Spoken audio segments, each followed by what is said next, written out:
Ladies and gentlemen, big hero news.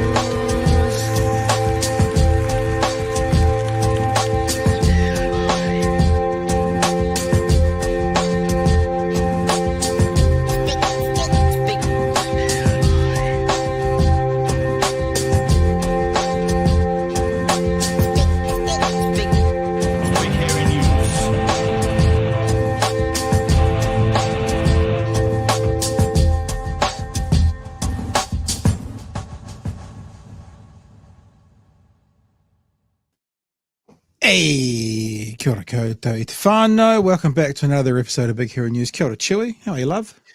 Kia ora, Pat. I'm good. Had to think about it for a while, but yes, good. Yeah, going well? Rocking and rolling? Yeah, not too bad. I will point out that we're slightly late going to air, and you guys immediately freaked out that the earthquake got us. Can I just say, as someone that lived in Wellington for near on 10 years and was there for the sudden earthquake, pathetic. Pathetic. You know, not anyone even that felt trying.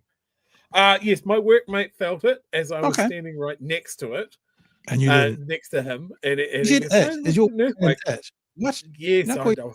Sheesh. Shush.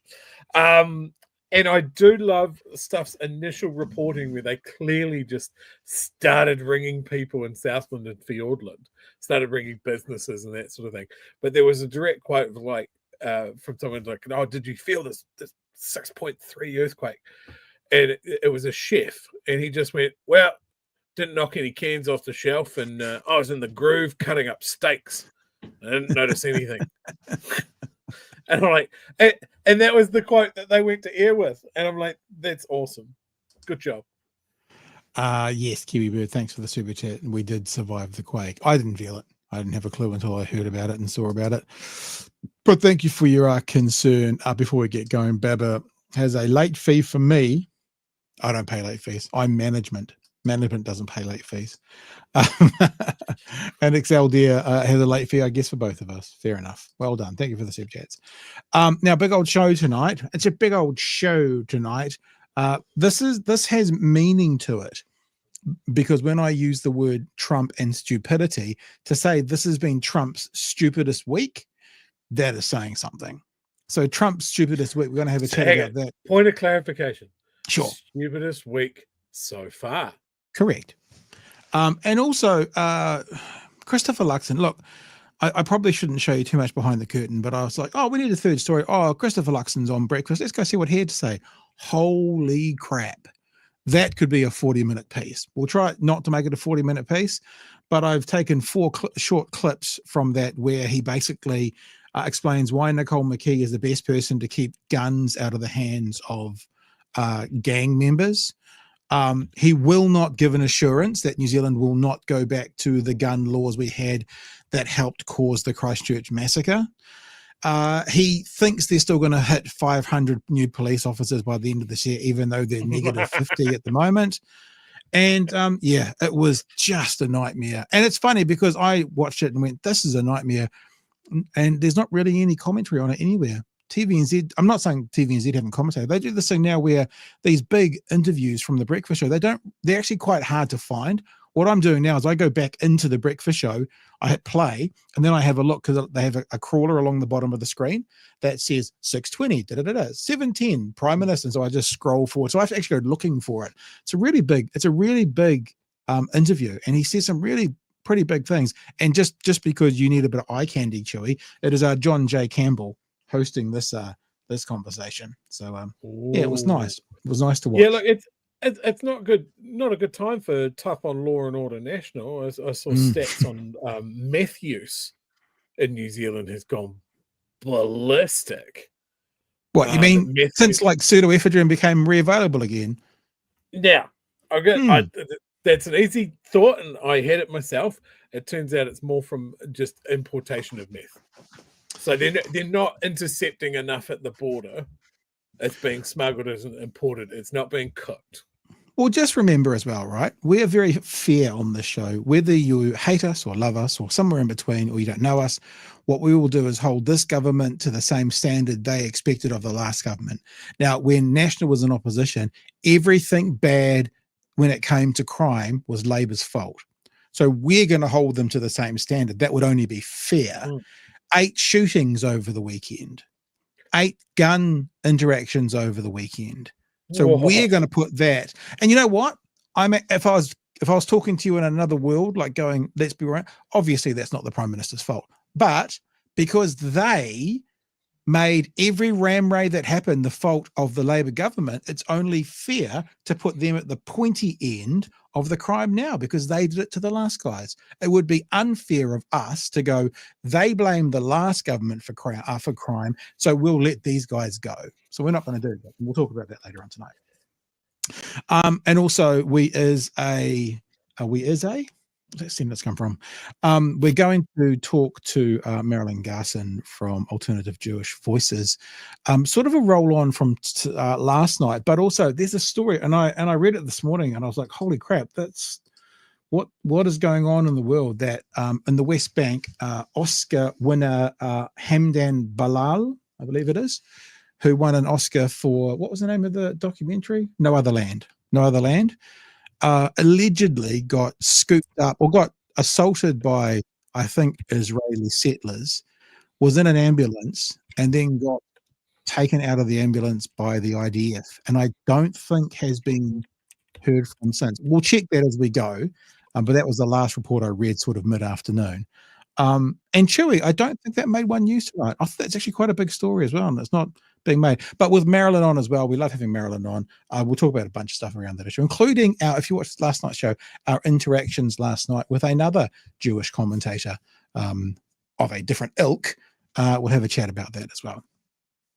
Before we get going, let's just say a huge thanks to all of our patrons. We love you guys to bits. Thank you for being a part of what we do. If you want to support what we do and you want to help us on a monthly basis, patreon.com/Big Hairy News. If you've perused the merch shop and you've made a purchase of merch, other than one that came in this afternoon, every other piece of merch, oh no, there might be one other that I had to email someone about, but basically everyone's merch is on the courier today, because Otago anniversary, it was shut yesterday.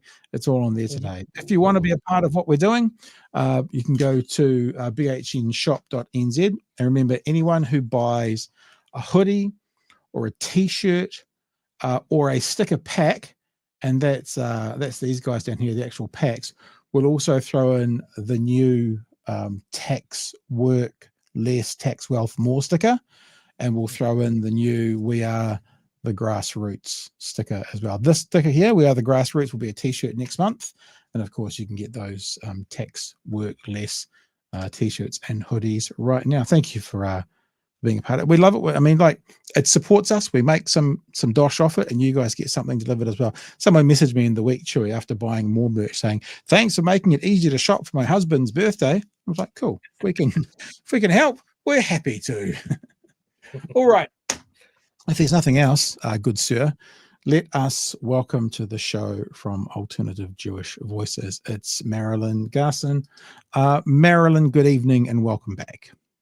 Good evening. Thank you. It's nice to be here. Yeah, we haven't seen you for a while. The last time we talked to you, was it when you were releasing your book? How long ago was that? That was the end of October. And this week, the UK edition is being released. So it's kind of a good anniversary to say hello. Oh, and look who's going to say hello. Yeah. We are an animal-friendly show. There is no problems with that.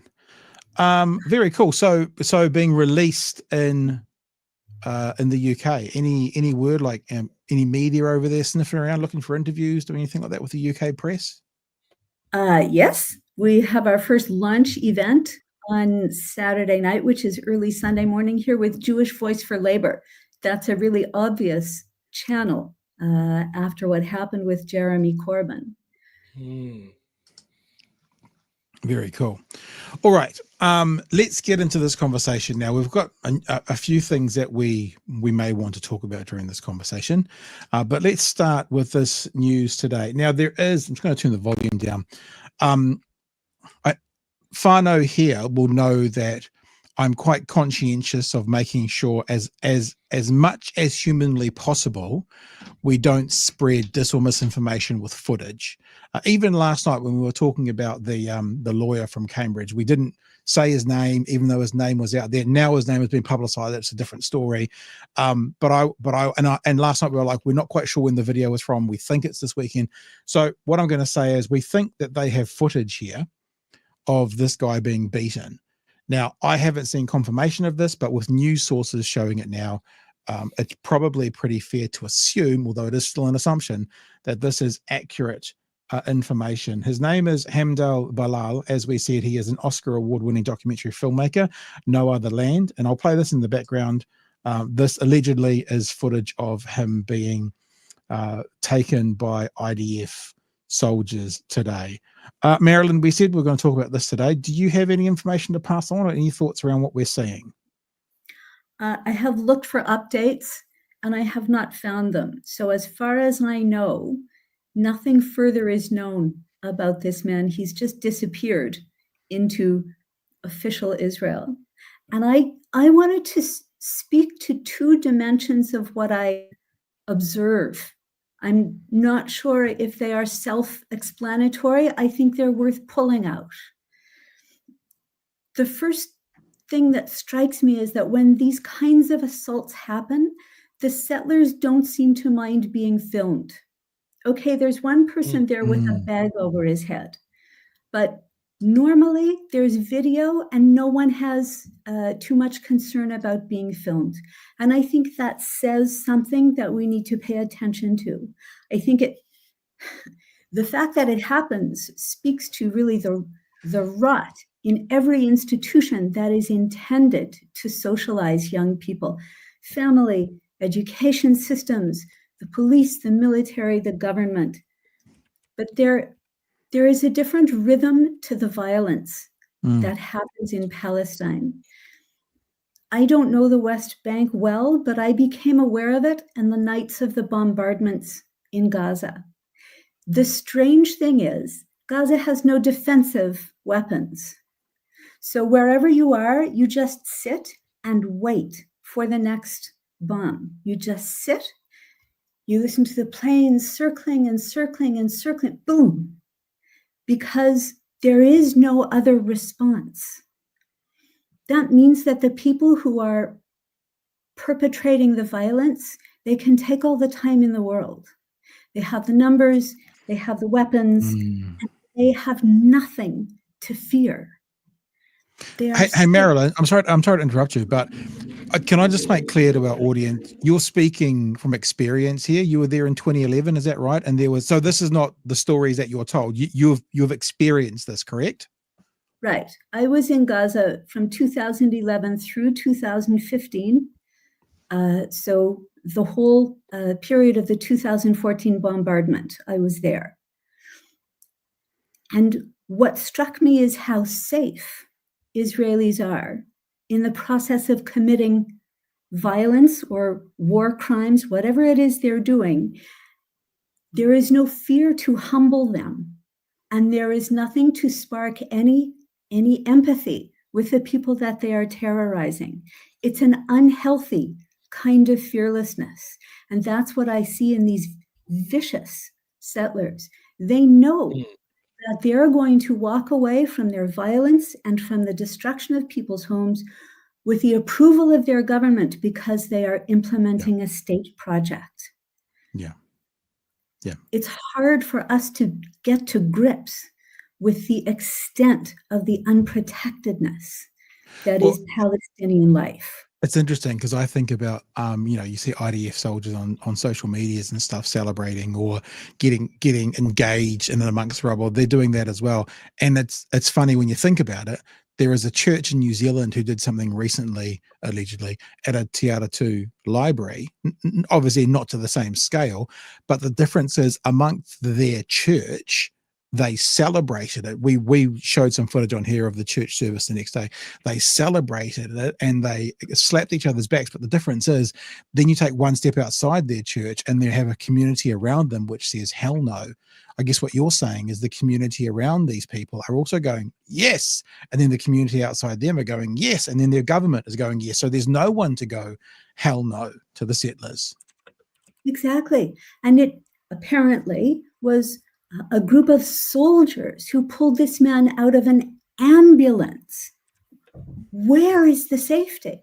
It's almost beyond imagining. And that, it keeps happening, right? We have this man, Hamdan Ballal. We have Dr. Hussam Abu Safia out of a hospital. He walked into custody and just disappeared. Mm. It's going to keep happening because there is no moderating mechanism within Israel. This is ours to end. These are statements of urgency. Every time these things are broadcasted, we end this. That's what I saw. I saw a call to action. Can we also just, and you're far more knowledgeable than us on this, I mean, we can read pages, but you know people there. We hear about the hostages that Hamas have. Hostages should be returned. Hostages should be returned immediately. We can have that conversation and we can still ask the question, how many people without trial are sitting in Israeli prisons who are Palestinian? We don't hear that part of the conversation very much. Are you able to shed some light on that? A really important place to look is DCI, Defense for Children International, because Israel is, I believe, the only country on this planet that routinely imprisons children in military jails. So in Gaza, it was such a part of life. Families had people taken and they heard nothing. And they had no access. They had no way to protest beyond going to the Red Cross office. Mm-hmm. You want to call that imprisonment? I call that abduction. I call that holding people without any kind of justice or due process. And that's a fact of Palestinian life. When I hear that, I think, if someone took a member of my family, what wouldn't I do? And that is Palestinian reality. Yeah. Yeah. Chewie. Yeah, I've seen lots of footage over the last year of Israeli settler behavior in the West Bank specifically. And there's certainly great documentaries or reporters' pieces about how restrictive life is for the people that live on the West Bank. And I think, you know, there was a comment going, oh, well, maybe this is Palestinians setting up some sort of false flag thing to get attention. They don't have to do that. The Israelis aren't hiding their actions. It happens in full view of cameras, in broad daylight. They will move into people's houses when they are out. And they know that they have the full support of the IDF if someone makes a complaint. So why would they feel the need? This is why they don't hide their faces. This is why it happens in broad daylight, because there is zero consequences for whatever actions that they have. And it goes right up to murder. So, you know, they for this director, I almost feel, and it's way too early to tell this for sure, but I feel like this is targeted for him to draw that level of attention to what is happening on the West Bank, that there would be repercussions for it. And I think it's quite telling that people are using a term from a different culture to describe what happened to him, a lynching. Because that certainly is what happened in the United States when their black population got out of line, that forgot their station in their society and pushed back. So I think that's quite telling that that language is being used in this circumstance. I agree. And I would say it goes beyond murder. It goes up to statements of genocidal intent, right? There is no hesitation to say these things anymore. Why is there no hesitation to say or do these things anytime a person is noticed in the act of resistance? Because we are doing nothing. We being the world, but in our case, the Aotearoa government doing nothing. The International Court of Justice has instructed us to act, not to let this seem normal. What are we doing? Nothing. We say a few words now and then, but those are eclipsed by the words that, for example, Winston Peters says on his way to the US. Oh, let's imitate some American policies and then ask them what they need from us. That's where impunity flourishes. Obviously, I'm not drawing a parallel here, but we're talking about people who do things with impunity, and on a very, very, very, very, very minor way compared to what we're talking about. In the weekend just gone here, there was a Waikato lawyer filmed yelling at pro-Palestinian protesters. This is on the Herald right now. The Herald has named them pro-Palestinian protesters being yelled at by Waikato lawyer Paul Fisher. We saw this last night, so I won't play it. We'll have a few seconds of it though. Anti-Semite! Anti-Semite!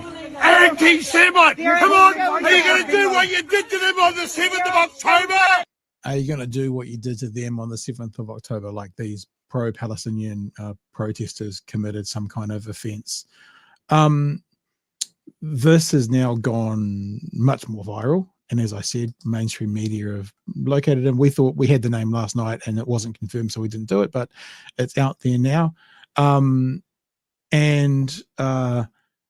The group that were doing it were a part of the Palestinian Solidarity Network Aotearoa. Its chairman, activist John Minto, said he had sent Fisher an email requesting to meet to have an informal discussion about Israel-Palestine conflict. It's clear he's got the wrong end of the stick somewhere. This is Minto said to NZME. He believed Mr. Fisher is someone who is just blind to what Israel is doing in the most appalling way. What are your thoughts, Marilyn, when you see this kind of, can't even call it a counter protest, this verbal assault happening to some protesters in Cambridge?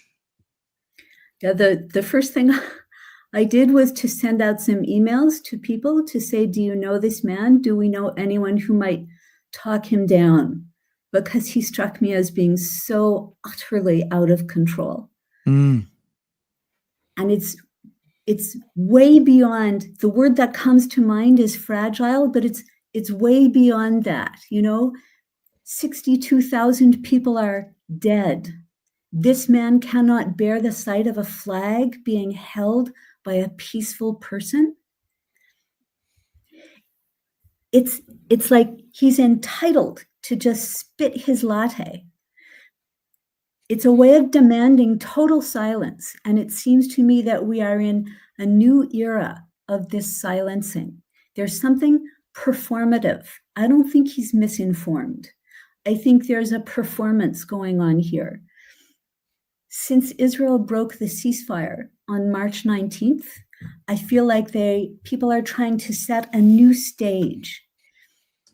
There's something ahistoric about declaring this to be the new normal. On October 7th, Israel's advocates tried to pretend that the previous 75 years hadn't happened. This is the start of history. I feel like they're trying to do it again now, so that this new round is now the normal. Israel can do anything. They can slaughter 400 civilians. They can bomb people in their tents in one night. They can assassinate more journalists, more aid workers, and that's now normal. And the slightest protest, that will evoke this whole body response. But this is not the new normal. And I don't think there is a reasonable conversation to be had with that man Look at him. He is trying to demand silence. I feel like there is an assault on memory here that says we're supposed to forget what has gone before and just be quiet. And it fills me with the urge to dig in my heels and sort of hold on to a baseline, right? The baseline is that Palestinians have as much right as I have to sleep safely at night, to have food and shelter. That's normal. What's going on now is not normal, and it must not be silenced. It's fascinating as well because you're seeing it today in the Paul Fisher situation that a sector of the a sector of Jewish voices, more conservative ones, are now rallying around posting things on their Twitter feeds like, look at this Twitter post where 40,000 people support this man. And I'm like, we had an interaction yesterday with Juliet. Well, I had personally with Juliet Moses, and it's almost like it feels like deep down they know they're in the wrong. Like if that was my spokesperson, I'd be like, oh, look, you know, yes, we're on the same team, but what he did was inappropriate and wrong. They don't seem to be able to do that because if they take an inch backwards, they think they've lost. Maybe it is exactly like what's happening over in Israel. They always have to move forward no matter what. And yesterday it came down to a conversation online where the simple question was, do you think that war crimes are being committed by Israel in this current conflict? And that question would not get answered, even though this person came onto my Twitter feed and started kind of moving forward. But then once that question came out, the response was, you're not worth my time. I've got work to do. You know, so all of a sudden, it was like they weren't going to work backwards. So I guess the very best they can do is stand. And I don't understand that because apart from anything else, it's a really bad tactic to win anything, let alone a war. But any kind of conversation, whether it's the hearts and souls or whether it's, you know, the political campaign, to only move forward, eventually someone's going to, metaphorically speaking, donk you in the nose if you keep walking towards them. You know what I'm saying? Yeah, I think something else is going on or something additional is going on. I think there's a reason why they can't walk back. In general, these issues, Israel's actions, war crimes, Palestinian rights, you can tackle these issues either through universals or through absolutes. Human rights are a universal. It's a set of values that must apply to everyone, and it has a moderating effect because it imagines a coexistence. Absolutes, like some identity politics, they can't compromise. They think you are what you are by virtue of who you are, and they do not, in fact, imagine a coexistence. Israel's advocates in this country have staked so much on creating a single assembly. Jewish equals Israel. Jewish equals victimhood. It's become an absolute kind of identity politics, and they need to attack any other source of Jewish identity, let alone any challenge to their construct. So when you say, is Israel committing war crimes? They can't compromise because you're saying, is your entire construct guilty and bad? These people, they got into bed as immaculate victims and they have woken up on the wrong side of genocide. They can't find the door. So as far as I'm concerned, fuck them. They have failed the ethical test of our lifetime. We need new institutions. These ones are broken. Yeah. And about as far as, you know, this person got yesterday with me was, well, of course, if Israel commits war crimes, I will denounce it. Yeah, but hang on. Are they? Not did they or would they? Are they? And it's the are they couldn't answer. Chewie. Yes. There was talk of another war crime in Gaza today. I believe the last Gazan journalist was killed this week. that his vehicle was targeted. And looping back to what you said, Marilyn, Gaza has no air defense. So, look, if they were really serious about limiting collateral damage and not targeting UN aid workers and journalists and that sort of thing, they could circle Gaza until the right person walked out of the right door and then zap them. The fact that they're making all of these mistakes and have been making these mistakes since day one speaks to their true objectives here. So, yeah, like, how can you sit there and try and say, oh no, like, oh, if they do a war crime, I'll absolutely denounce it. And that's why I've said absolutely nothing for almost 2 years. Haven't seen one yet. They've never done one. Has anyone ever said if Hamas committed crimes on October 7th? It's a very good point. And how many journalists in this country have said boo about the slaughter of journalists in Palestine? What was the statistic? Israel was responsible for 75%, it's not the accurate number, of journalists killed all year on Earth last year. How can it be? You can't have it both ways. You can't have the high ground and the bloodthirsty playing to your constituency. You just can't. We've got to call this out. I was just looking, obviously, I'm sure you guys have seen it, there's photos and videos all over the internet at the moment of the journalist from Gaza.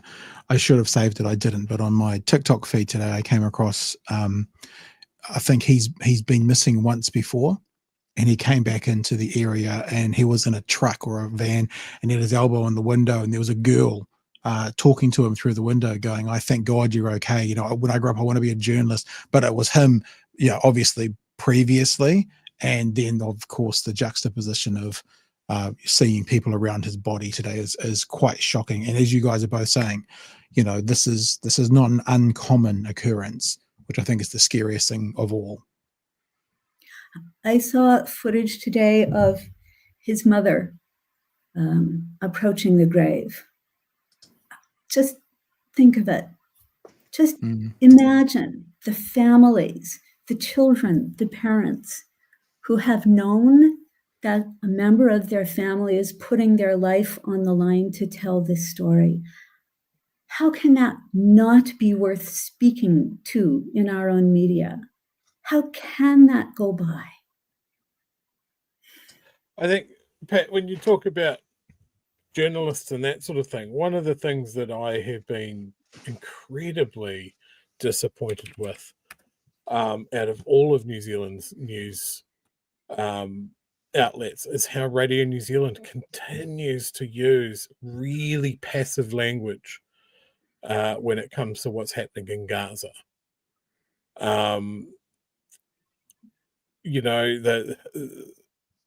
Hamas has hostages, Israel has prisoners, which implies courts and a fair judiciary and all of that sort of thing. That UN workers and journalists are being killed, allegedly wrong place, wrong time. They're taking a very passive stance to anything that Hamas says. Anything that comes out of is of course from a Hamas source. Hamas sources say all of this sort of thing, where they don't do the same thing for Israel. And the more I notice it, the more it's there. I don't think our media have been doing a very good job at this at all. And when one of the aspects for putting pressure on politicians to do the right thing is our media, then they're failing us here as well. Absolutely. The structure of the story, Israel says this, assumption of trustworthiness. New Zealand voice affirms. Because, man, we've got apologists here. They are Netanyahu's second-day story no matter what he does. Mm. They don't say Netanyahu, who is internationally wanted for crimes of genocide, claims. They don't say that. Then they say the Hamas-led ministry claims, and where's the Palestinian voice? It's just so overt. I know that they've done their own investigation and found that they upheld their own policies. Well, I think we need to look at their policies, if so. Mm. There's no question. Why does our government do nothing? Because they believe they can get away with it. If you ask politicians, they will say, okay, here's the crowd in the street. No one else cares. You know what I do when I really need to be uplifted? I drive up the coast to, there are flag wavings. Just choose a flag waving. Go and wave a flag.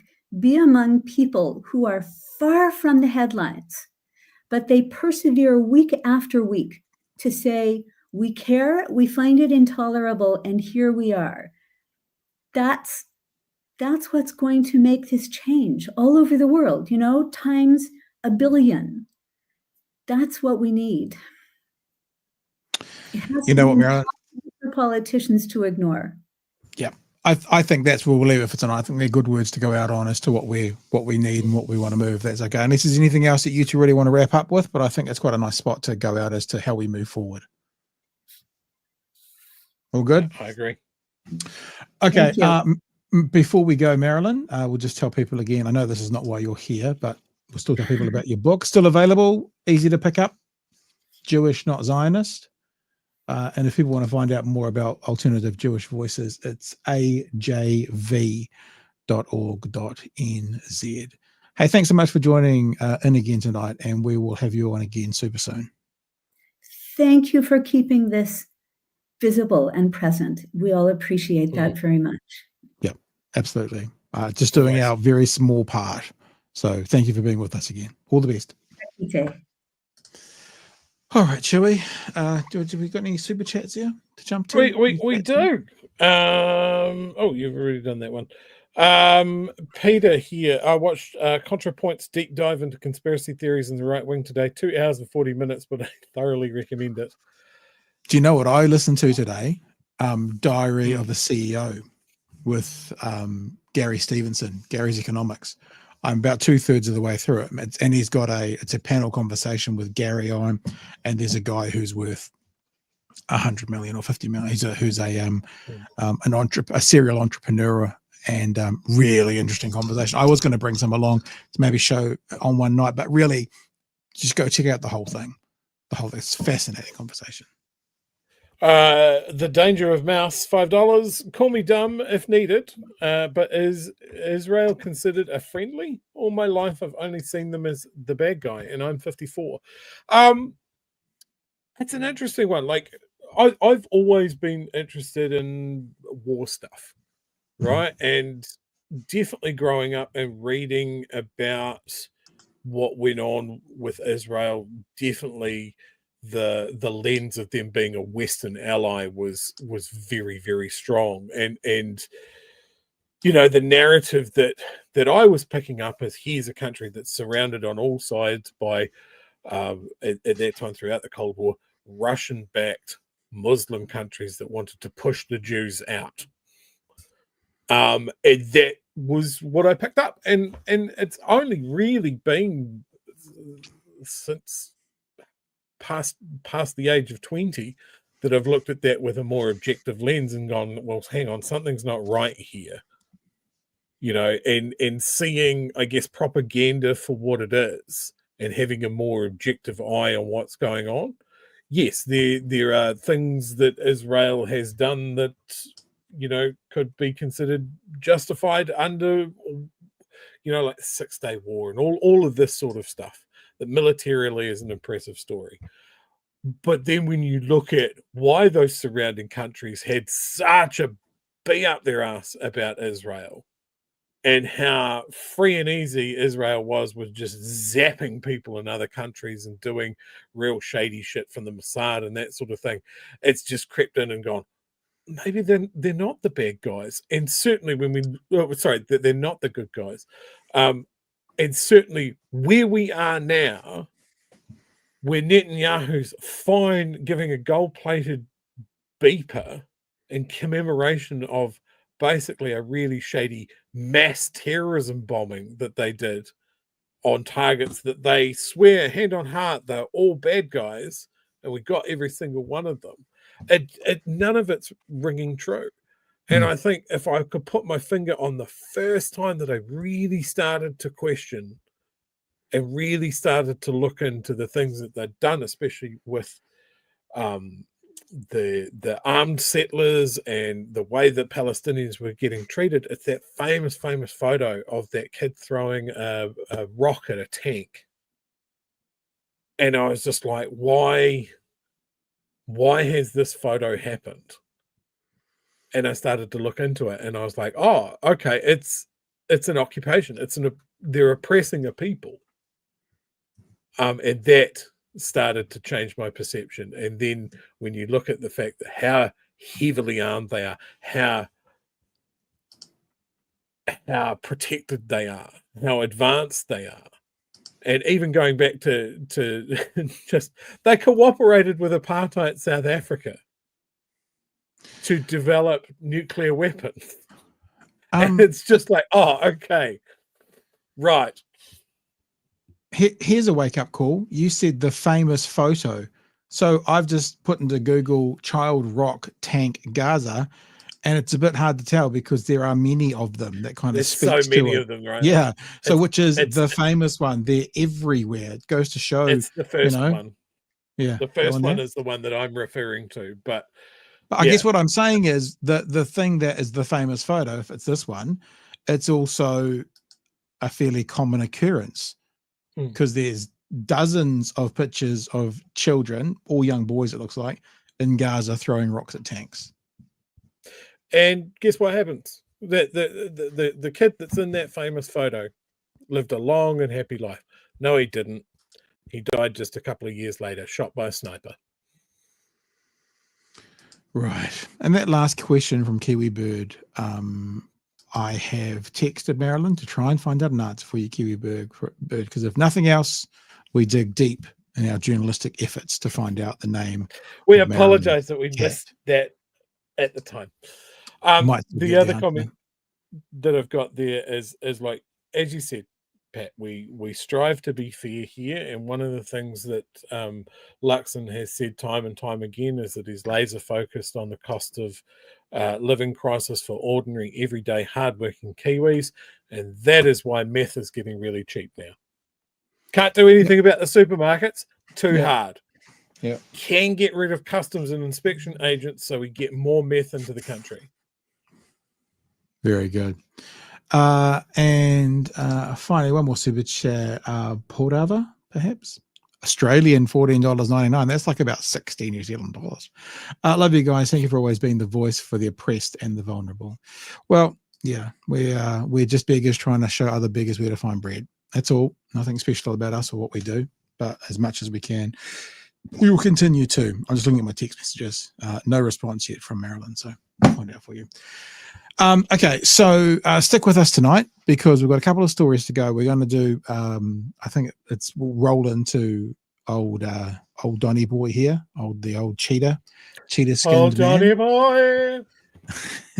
And then we've got quite an important one coming up about gun control in New Zealand, gun laws in New Zealand, police in New Zealand, from an interview on Breakfast this morning with our own hairless leader. So, Yash, let's look at this. Let's start off. So this is Donald Trump and Donald Trump's cabinet's dumbest week. The first thing I want to show you is a situation that came up over the weekend with Venezuelans being deported to El Salvador.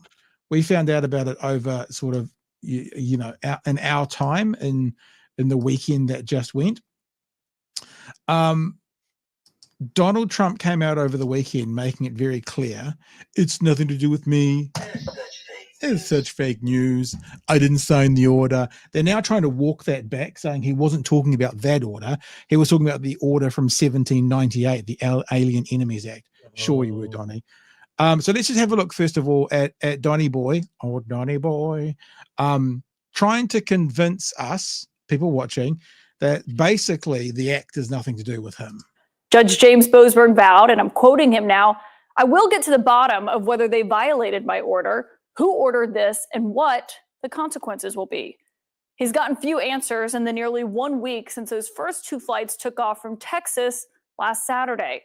About an hour after that, the judge verbally ordered any planes carrying people being deported under the Alien Enemies Act to turn around. Then he issued the order in writing before any of those planes touched down at their destination, Very important. calling for a pause on the entire process. So they hadn't touched down by then. So remember, this is Saturday, so it's Sunday, New Zealand time. But those planes didn't turn around, and they did eventually land in El Salvador. So as he sought answers today, the judge wanted to know why this proclamation was essentially signed in the dark on Friday night, early Saturday morning. When a reporter posed that very question to the president, Trump said he couldn't answer when the act was signed because he didn't sign it. I don't know when it was signed because I didn't sign it. Other people handled it. But Marco Rubio's done a great job, and he wanted him out, and we go along with that. So that's like Moments later, we've talked about Donald Trump will throw you under the bus. That's him literally throwing Marco Rubio under the bus, like he said he would do.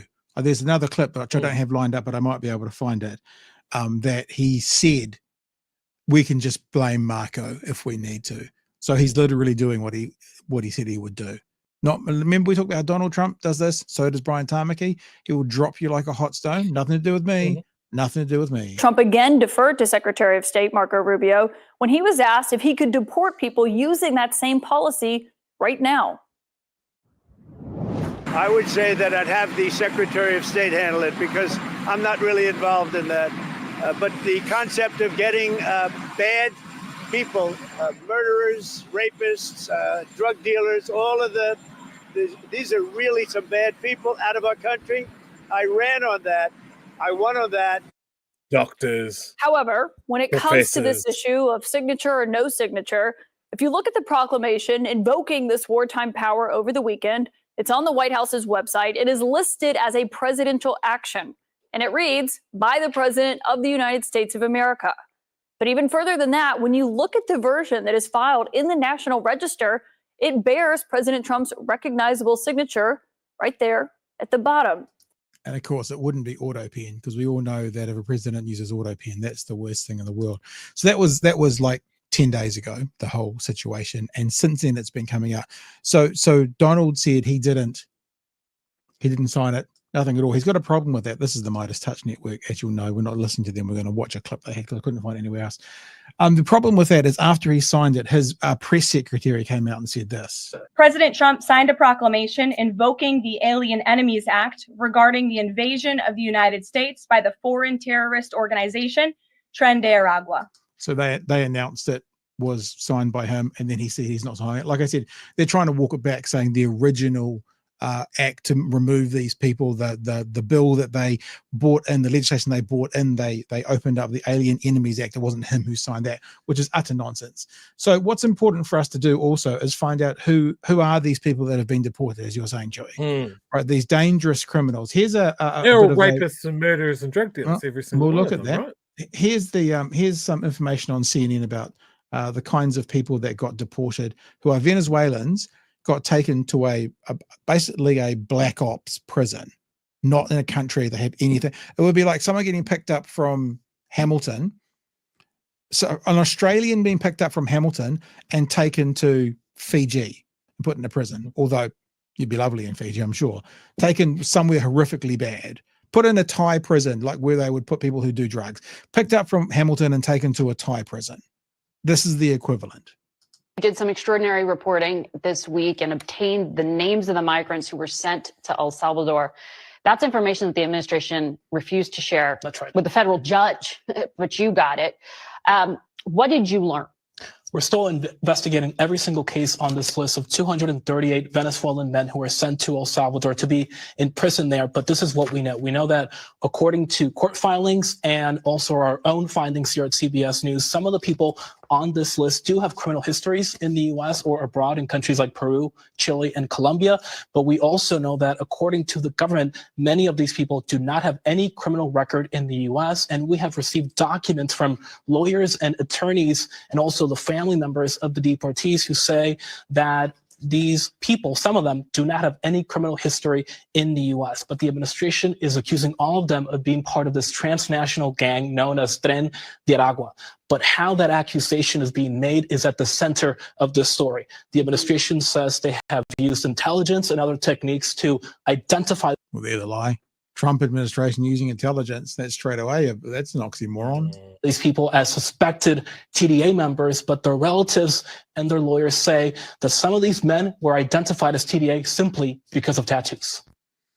That gives us a chance to go a bit further into who these guys are. So, like, there's 238 of them, so there's too many to list up. Here's a couple of examples. You know, we're in post-Gregorian Reuben. Excuse me, Samuel. Here's a couple of examples of people they've picked up. Deported soccer player wrongly accused of gang membership over tattoo, lawyer says. A Venezuelan soccer player who was in the US awaiting a ruling on his asylum claim. That means he's in the country legally, because awaiting for a trial, you may not be a resident, but you are legally there awaiting a trial. Claimed was deported to El Salvador under suspicion of being a member of the dangerous gang. And what his attorney said was a misinterpretation of a tattoo. Agents who detained Jers Reyes Barrios, 36, last September said his tattoo was, quote, proof of gang membership, end quote. His attorney, Lynette Tobin, wrote in a sworn statement this week, but the tattoo was a crown sitting atop a soccer ball with a rosary and the word Dios, which means God in Spanish, and was designed to look like the logo for Reyes Barrios's favorite soccer team, Real Madrid. So that's the gang tattoo. It's an homage to Real Madrid. Here's another example. Donald Trump's White House has described the Venezuelan migrants deported to a notorious prison in El Salvador as heinous monsters and terrorists who rape, maim, and murder for sport. But relatives of Francisco Javier Garcia Casque, a 24-year-old from the city of Maracay, said he was a hairdresser, not a crook. He has never been in prison. He is innocent. He has always supported us with his work as a barber, his younger brother, Sebastian Garcia Casque, said from their family home in Venezuela. But, you know, I guess technically he does have like scissors. So maybe that's something to do with it. Chewie, I now want to, this will be the next thing. So that's the first thing about the stupidest week that they've had. Now, one can say mistakes are made, yada, yada, yada. But the second story, which we are going to do on off TVNZ tonight, is that high up officials in the Trump administration started a group conversation on Signal, which I can tell you from experience is like the conspiracy theorists WhatsApp. But what they did was one of them invited a journalist into the group. And then they started talking about secret plans for bombs. Hang on, he's the anti-war president, right? Secret plans for sending bombs into Yemen, whilst the journalist was watching them talk about it. We're going to show you the TVNZ story because the TVNZ story has imagery of the actual texts, where the other story had just had descriptions of it. So have a look. The stupidest week in Trump's administration. Overseas now, a stunning breach of national security that could have put American lives at risk. Reaction has been fast and fierce after revelations top US officials inadvertently shared classified Yemen war plans with a journalist on a messaging app. It sparked calls for a top-level investigation and for heads to roll. Corazon Miller reports. The March 15 attack on the Iran-backed Houthis in Yemen was meant to be a top-secret military operation, but its secrecy and the pilots leading it were put in jeopardy by a stunning security failure. The editor of news magazine The Atlantic, Jeffrey Goldberg, revealing he was added to a group chat with top-level officials on encrypted but unauthorized app Signal. they got quite lucky if they're going to pick an errant phone number. I mean, at least it wasn't somebody who supported the Houthis. Goldberg says he was invited in the days before the attack and watched America's national security team debate striking. Look at that. Look at the name of people. Marco Rubio, Secretary of State. J.D. Vance. Pete Hegseth, the Secretary of Defense and part-time anchor on Fox News. You know, Director of National Intelligence, Security of the Treasury, White House Deputy Chief of Staff, U.S. Special Envoy to the Middle East, White House Chief of Staff, and NSA. Now, those are the people who are talking to one another. What you'll be surprised to hear is that J.D. Vance in particular was like, we won't get involved. Fuck Europe. We don't owe them anything. That's going to come out. And something else that might be in the CNN conversation that's not in this one is this could actually breach, I think it's the Espionage Act. These people could be in breach of the Espionage Act because of using this non-official way of communicating national secrets. Let's have a listen. The Houthis. Messages show Vice President J.D. Vance was initially opposed because European shipping is more prone to Houthi attacks than US trade. I just hate bailing Europe out again. Defence Secretary Pete Hegseth calling European freeloading pathetic. Then, just 2 hours before the attacks, Goldberg says Hegseth texted precise details of the strikes, which he then watched play out in Yemen.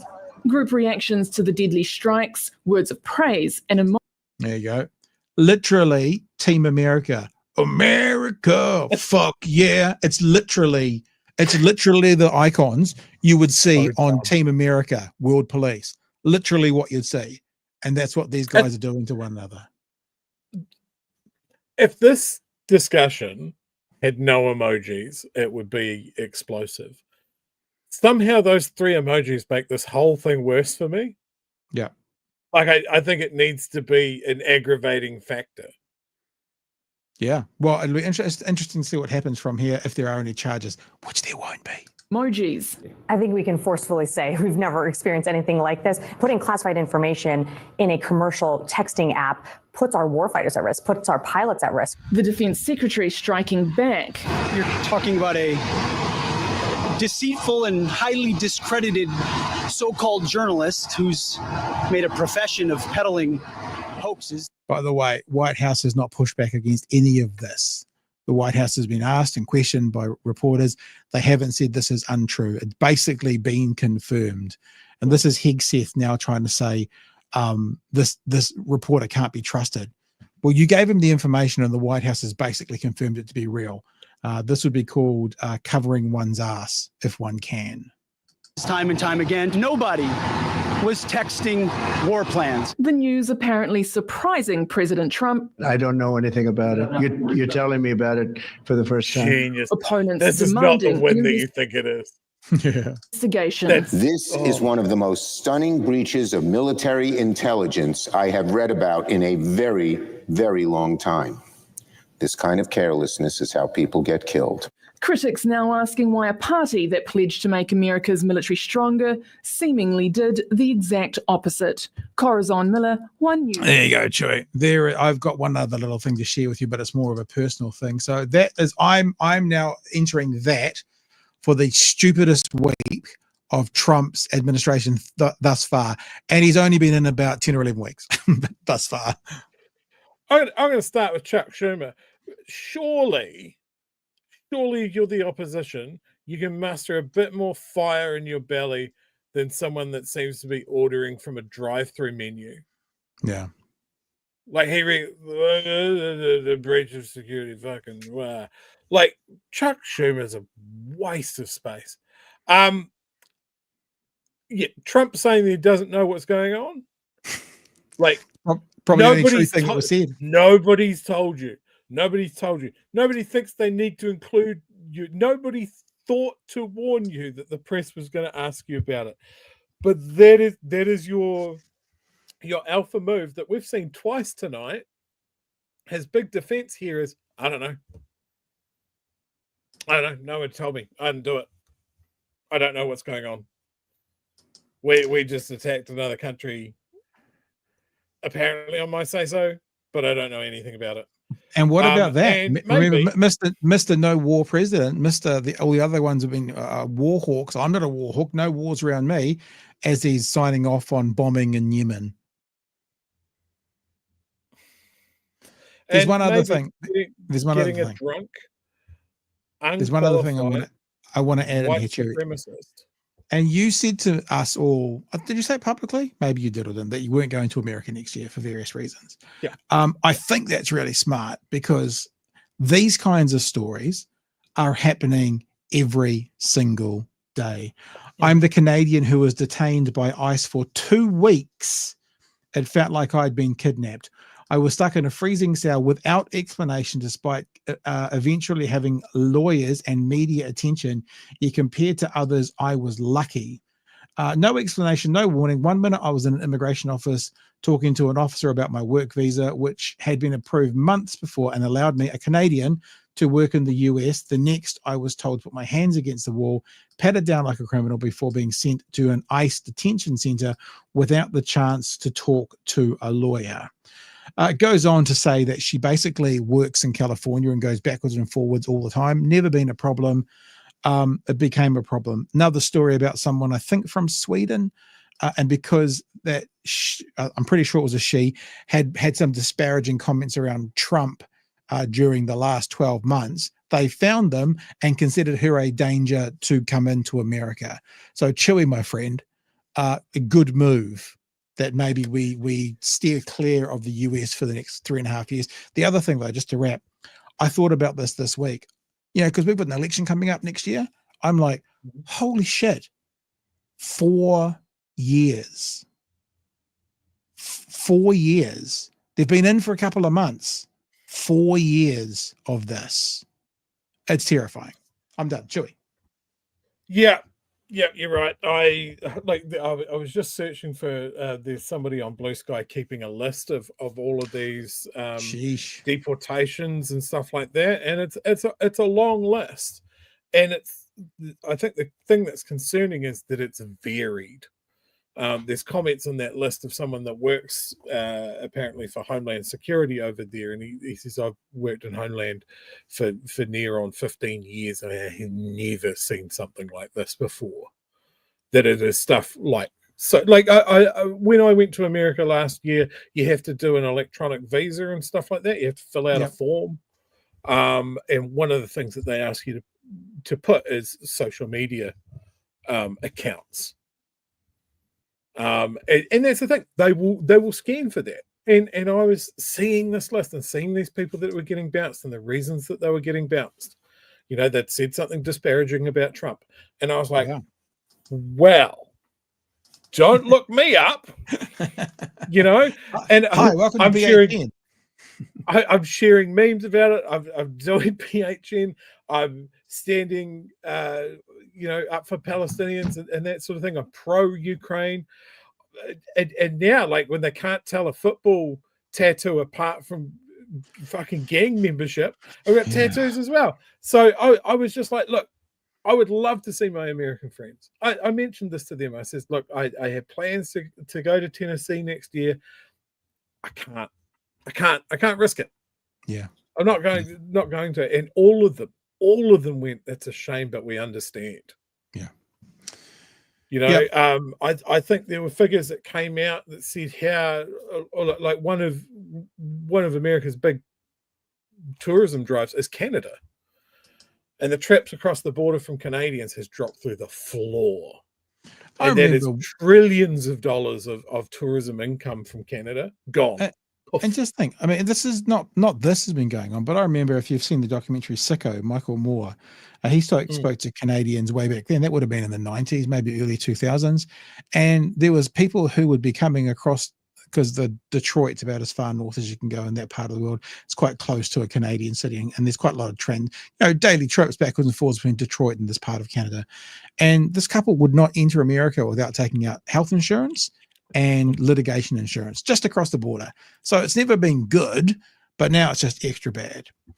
Let me just also say I think it was Kiwi Bird, the name of the cat is Frilly Lily of the Valley.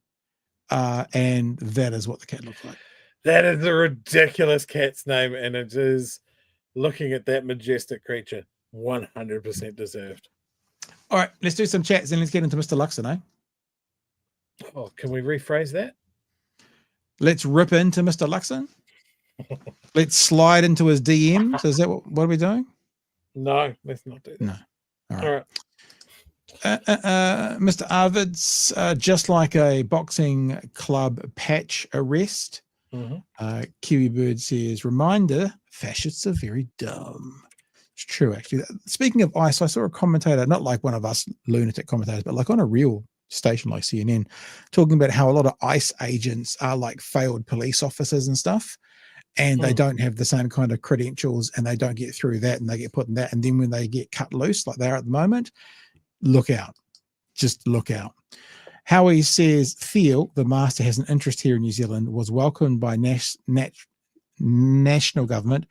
Atlas Network is planning the same for US, for New Zealand. Knock back every attempt.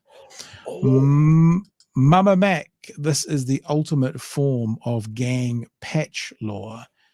And the Falconer says, note, America wins every medal at the 2028 Olympics. Yep. And Donald Trump will get the gold. Are they still doing gold from the Olympics? He'll get the gold for that because he always wins tournaments he enters. I mean, they're all at his own golf course, but he wins legit too. All right, I saw you intake a lot of air there, Chewie. Like you had something to say. Have you got something to say, or should we move on to Mr. Lux? Do you want your tangent now or at the end of the show? I'll do it now. Okay. Talking about the Atlas thing. I kind of want. I saw this pop up on Reddit, and I just want to see if people draw the same parallels that I do. Okay, this is an interview with an Australian, I guess, Liberal MP, a Liberal candidate, and just pay attention to some of the language that's used here, and see if it has any parallels with the language that we've heard over the past couple of months. He says, pushing play. Oh, where's the sound? By their public servants, by their government, from those 36,000 new public servants. Things like even so you're axing 36,000 public servants? $620,000. You want to talk about, okay, well, do you want to talk about wasteful spending? Because I can give you a litany of things that we would not do in government that this government has done. In fact, there is an entire website dedicated to it, Andrew. If you look at underlabour.com.au, www.underlabour.com.au, there is a list of this government's wasteful I'll have a look, Jane Hume, but let me just get back to this point. You say we didn't agree with them hiring 36,000 public servants. Does it follow logically then that you will be sacking 36,000 public servants? Because that's been unclear. So we have said from the very beginning that we will make sure that we guarantee essential services, that we guarantee those frontline workers. But let's face it, there has been such an extraordinary growth, an extraordinary bloat in the public service under this government that something has got to give because it is continually costing more and more. Services Australia has seen a massive number. Services Australia has seen a massive increase, and yet we've seen a blowout in the time it takes to get an age pension, 5 times as long to get a low income card. If you ring the parenting and families helpline, Jane Hume, I understand all that. I'm sorry. This isn't good enough. I'm just trying to get an answer to the question. I just want an answer to the question. How many public servants do you think you will be cutting? Will you be cutting 36,000? Will you be cutting 18,000? Will you be cutting 10,000? We think we can bring down the number of public servants to where it was at the end of COVID. That was at the beginning of this Labor government when the public sector started expanding exponentially. So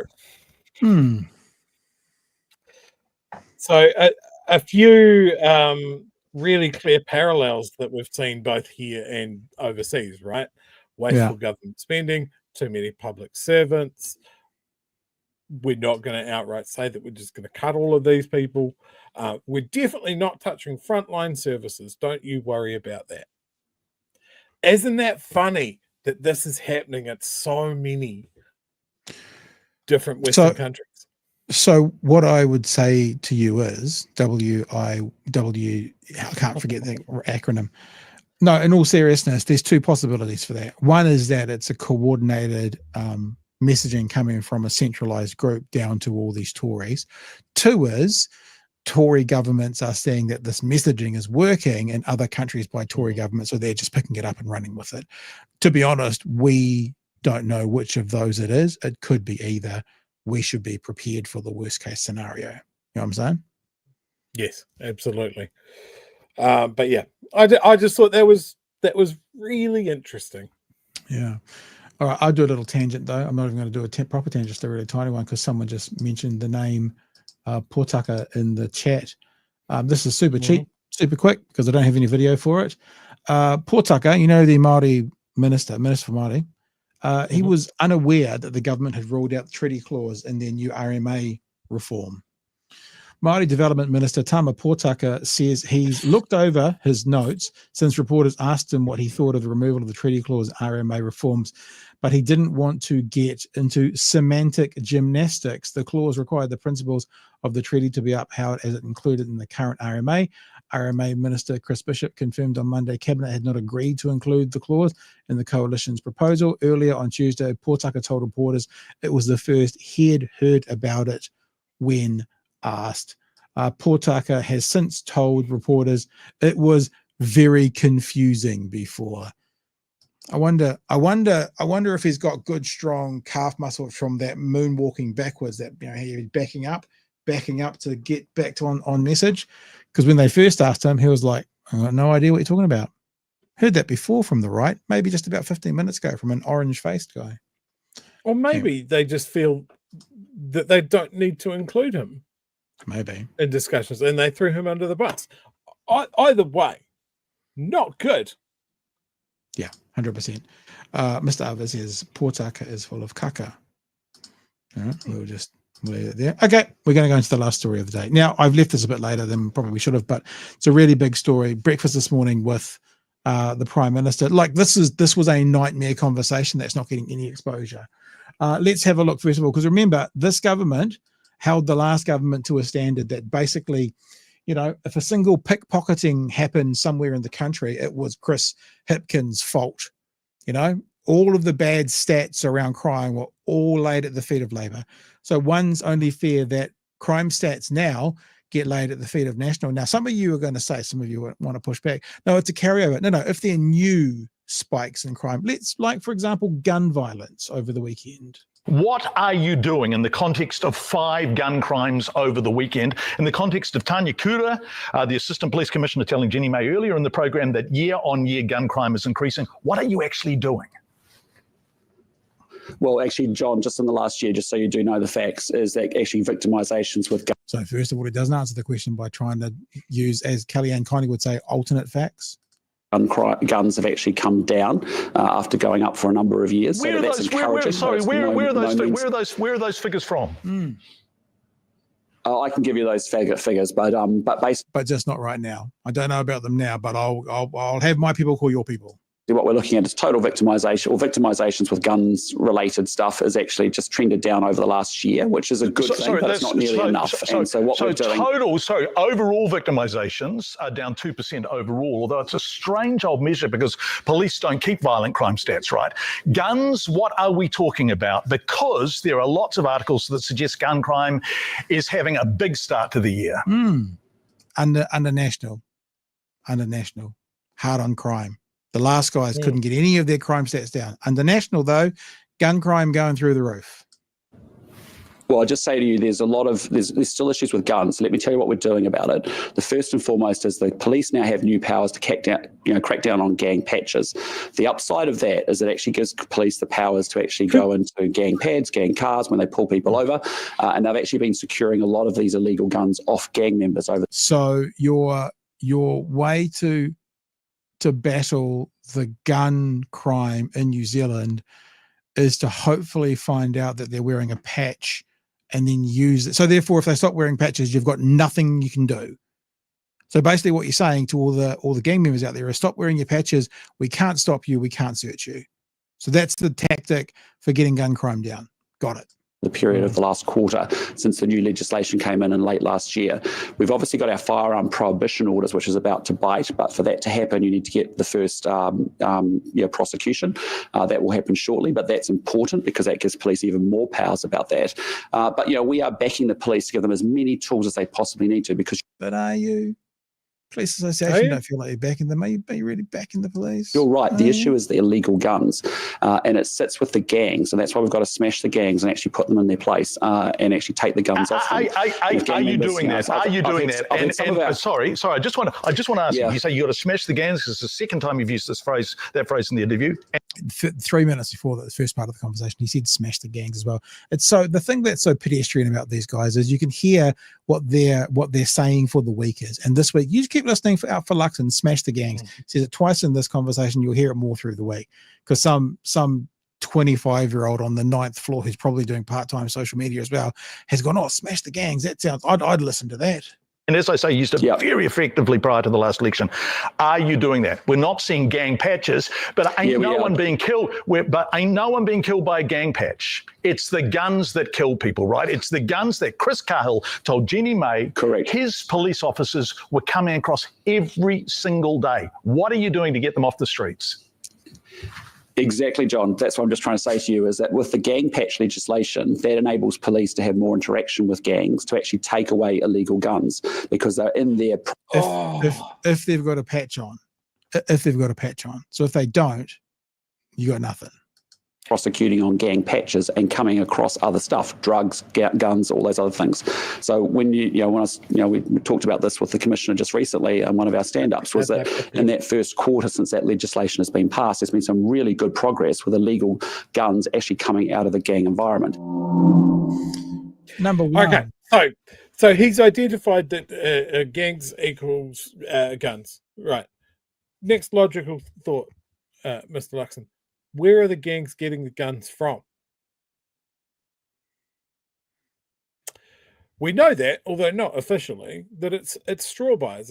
It's people that associate with the gangs but aren't gang members who might not have criminal records but are quite happy to take the gang's cash by legitimately buying guns for which we don't have any sort of way of tracking who bought them, who still has them, whether they've been moved on, whether they've been stolen, because a firearms minister, the minister in charge of this, doesn't want to register.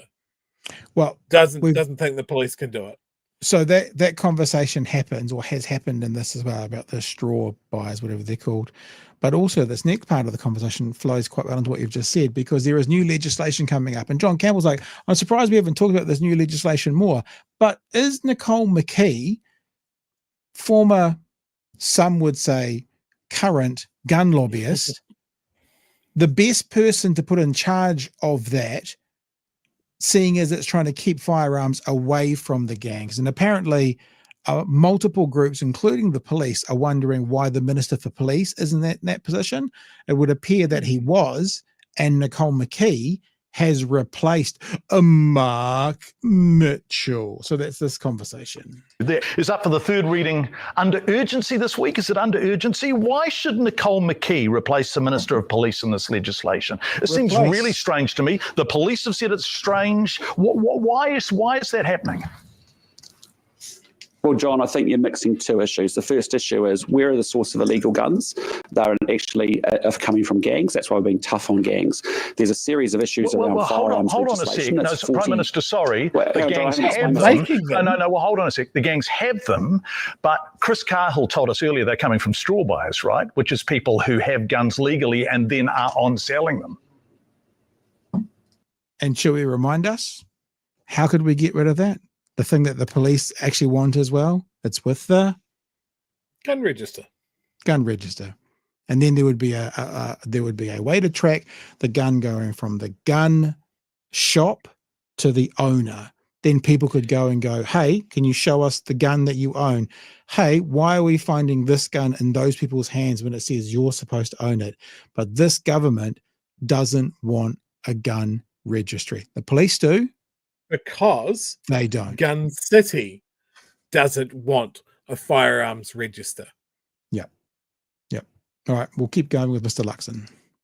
Yeah, so you're sort of mixing your drinks a little bit. So what I'm just saying to you, there's a series of actions around gangs, which is what we've implemented with our legislation at the end of last year. There's a series of work that's underway to look at the Arms Act, which is 40 years old and a really old piece of legislation.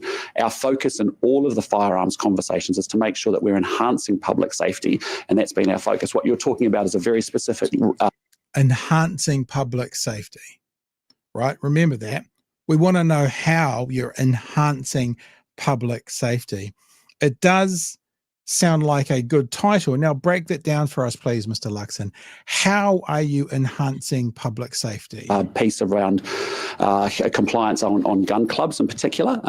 That's not where the issue's actually happening. That's actually manageable, and that's a very reasonable change. But it could be because straw buyers, who are clearly prima facie cynical buggers and should be ashamed of themselves, who have obtained the guns legally and may in some cases belong to gun clubs, are on selling them to gangs. So isn't it about getting this right at source?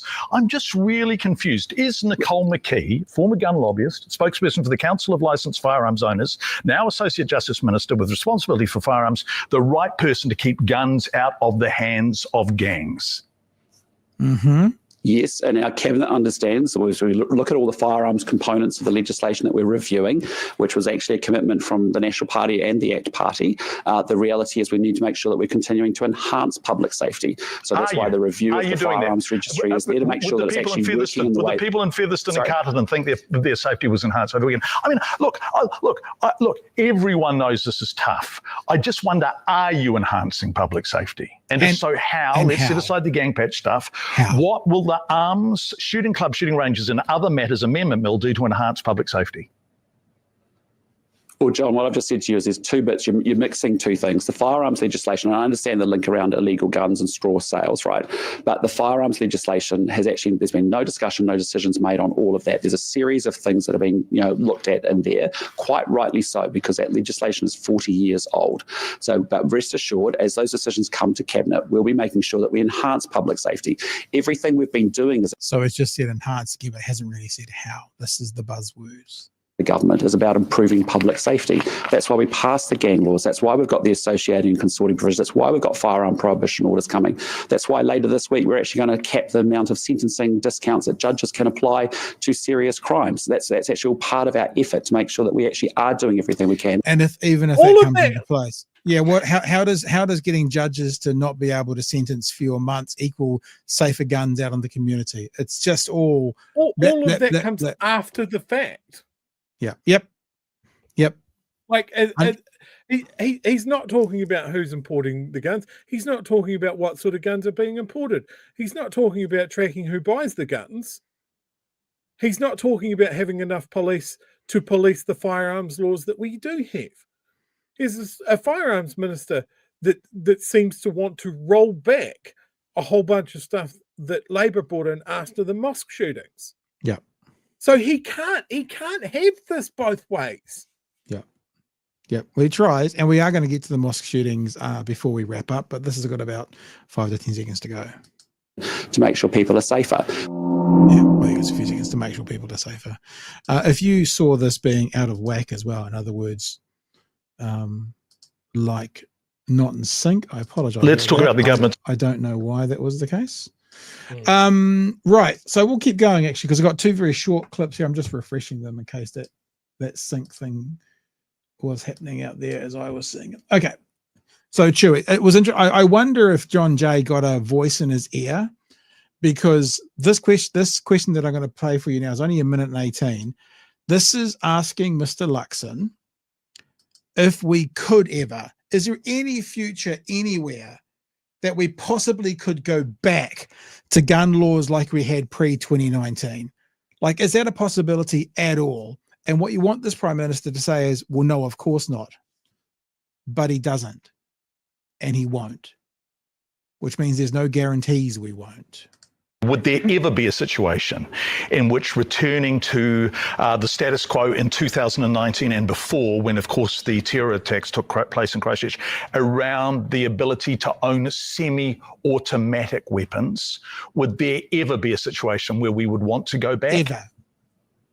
In other words, is there any possibility 1% chance, anything at all that we could go back there? I can't imagine so, John. We want to improve public safety. But what I just say is you just remember it's often misrepresented by the media as a ban. There are license holders who have semi-automatic rifles for different purposes.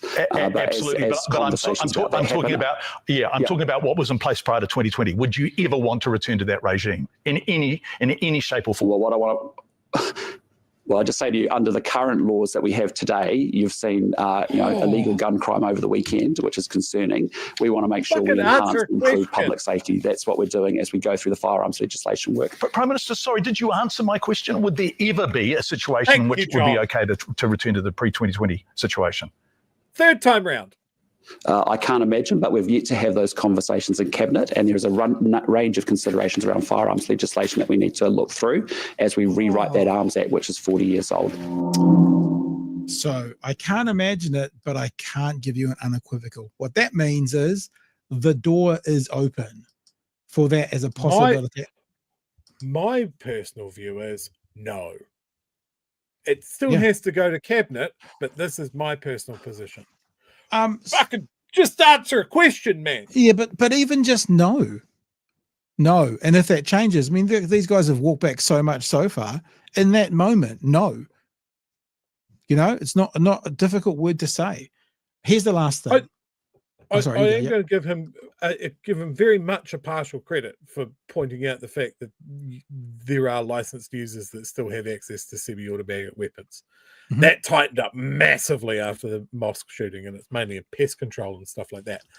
So that's true. At least he knows that.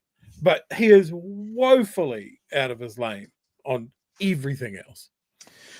And so that actually happened right at the end of the 8-minute conversation. And I wonder if a producer had spoken into John's ear, and John went, "Oh yeah, that's a good question," because this is the conversation they had in between. It's only 55 seconds, 53 seconds, and it's all about, are we going to get those 500 new police officers like you promised and promised again, seeing as right now we are starting negative 50 because we've lost 50 police. Let's talk about the government's support of the police. The government will deliver 500 net more police on the beat in 2 years. Police Minister Mark Mitchell in February of last year. At that stage, there were 10,190 sworn officers. There are now 10,139. It's actually down 50 on when he promised to increase it by 500. How are you going on delivering on that target? Well, we've actually had less police leaving, which is a good thing. I think our attrition rates are down about 5.5% from memory when I last looked. Are we allowed to pick up the Prime Minister on correct use of grammar? I know we're not good, but are we allowed to pick him up?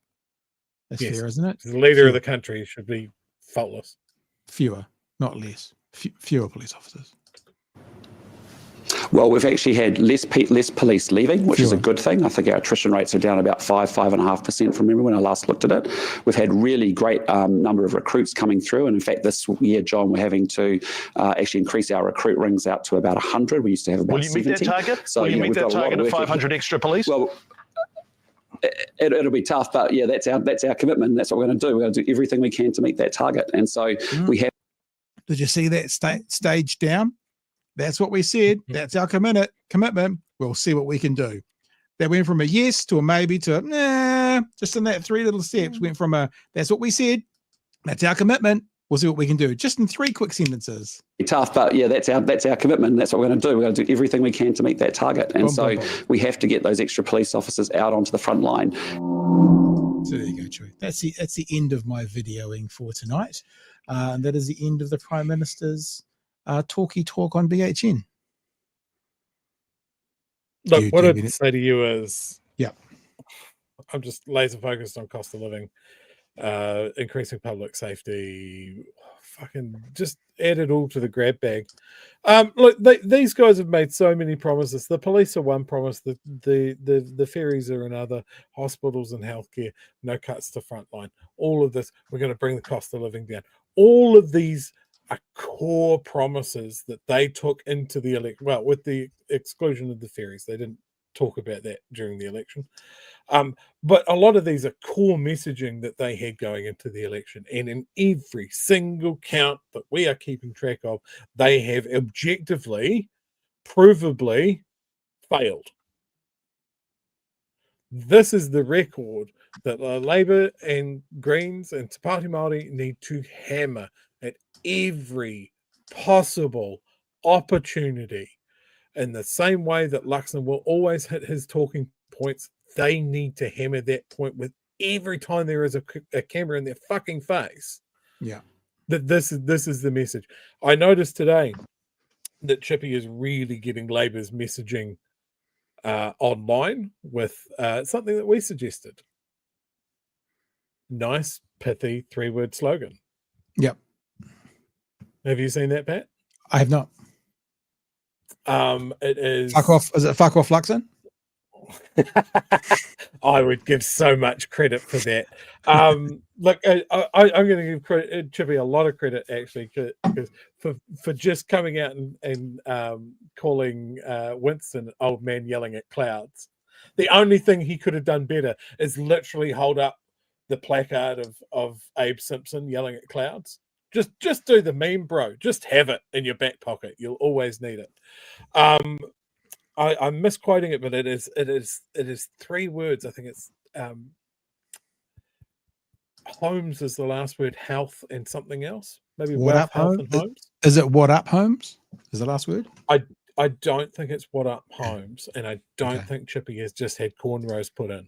Okay. So yeah, but look, if they're getting their messaging all lined up now, I think that bodes quite well. But they need to hammer these guys. They've promised so many things. They've completely flooded the zone with how they were going to improve things for Kiwis. Objectively, have they done that? Is your groceries cheaper? Do you feel safer? Are there more police? You know, I think that's a bullshit metric for working out whether people are safer or not, having a lot of cops. But again, objectively, if you're going to ask the police to do more, you need more police to do it. You know, I can't help but draw a line between there are less cops now, there is more meth now, we are having more gun crime now. Yeah. Because I tell you what, National would be drawing that exact line. If they were in opposition, it would be a straight line. Yeah, absolutely. So good for the goose, good for the gander. They were criticizing Labor for kids doing ram raids, stealing cigarettes and driving cars through malls. I was less worried about that than I am in a sudden outburst of firearm related violence. Jobs, health, and homes. Thank you very much. Yes, I think that is not a bad wee slogan to hammer. Yeah. It's a good start. It's a good start, Chippy. Well done, sir. All right. Thanks for tonight, team. It's been good. I have to keep thinking I've got this new microphone. I've got to stop falling off it. There we go. It's better. From back here, it gets a bit echoey, doesn't it? It's not actually a new microphone. Don't panic. It's just a new stand. So would you like to know anything else about my studio? I mean, I could tell you more while we were hanging out. You know, it's just you and me now. Lots going on at the moment. Lots going on in the world. I want to say to you, what I would say to you is, this Sunday night we have the March edition of the Leftist Collective. Craig Rennie, Shane. Oh, we like Craig Rennie. Yep, Shane, we like him too. Samar Seeger from Aotearoa Liberation League. Nice. Me, and potentially a guest, which I will. Hey. Settle down. Sheesh. That was so good. You almost glazed right past it. So that's up this weekend. I would have already put it out for people to share it around, but I want to try and nail down the guest first. If I don't, it'll come out tomorrow. Yep, the guest is going to be Nala. That is correct. 100%. That is, she's going to come in and add some. We're going to have 2 ginger bitches. We're going to have no, I won't say that. Just one. That'll be Nala. All right, guys. More shows tomorrow night. I've got a few ideas for big conversations this week as well. So tell us what you bigheronews@gmail.com. Tell us, we're doing sort of more interviews a night now. We've kind of done a few weeks where it's been mostly just the news, which is cool. And then we've done a couple of weeks where it's been sort of a feature interview and then the news. Fire us an email. Tell us what you're thinking. Tell us what you think about that. We're not purposely changing the format. It just kind of seems to be happening that way, which is kind of nice. Got a few more sorted out for this week. So bighearynews@gmail.com. gmail.com. All right, my lovely flovelies. I guess we will catch you tomorrow night from 9, I think.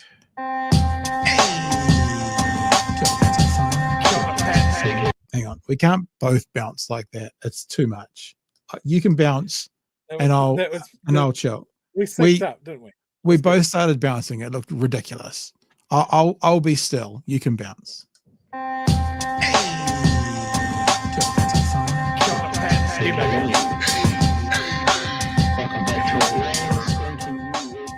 Help us settle a debate, whether it be thoughtful or funny, even if we're all creatures of hate. It's a fine line that we're walking together. For better, push aside the temptation to berate. Let's take a note of the corners we stand in. As many points as the hairs on my chinny chin chin. When the news that we're watching is hairy, knowing all the things that we need to be wary of. Like the rich have the hand out for rewards, while the many have to work out what they can't afford. And the rest of us ain't paying attention, or maybe have questions we're too worried to mention.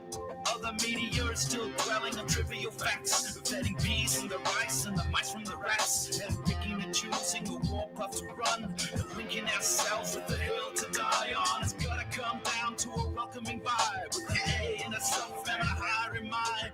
All have a lean either this way or that, and will be analyzed by what Chewie and Pat. With the evil in the world trying to mess with your head, and you're sitting on the couch, you're thinking chivalry's dead. Each night, 2 nights, they're gonna sing you to bed. It's Big Hairy News. And as we were just about to say, thanks for all the super chats. Citizen Gold.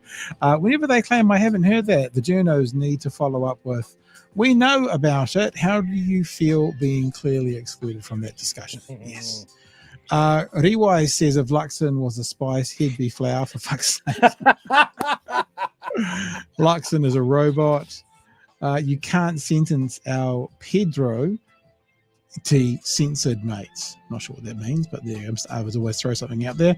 He wouldn't have met my expectations right, and we apologise as well, but I'll get into these sooner. Why are you hiding your kids in the basement, Prime Minister? Why are you hiding kids in your basement, Luxon? What I'd say to you is kids being hidden in the basement is a real problem in this country. And that's about it. There we go. Catch you tomorrow night from 9. Thanks for being with us tonight. Hooroo from me, Chewie. Anything from you? No, that's it. All from me. It's home. All the best. No. See you tomorrow from 9. Hooroo. Cheers, man.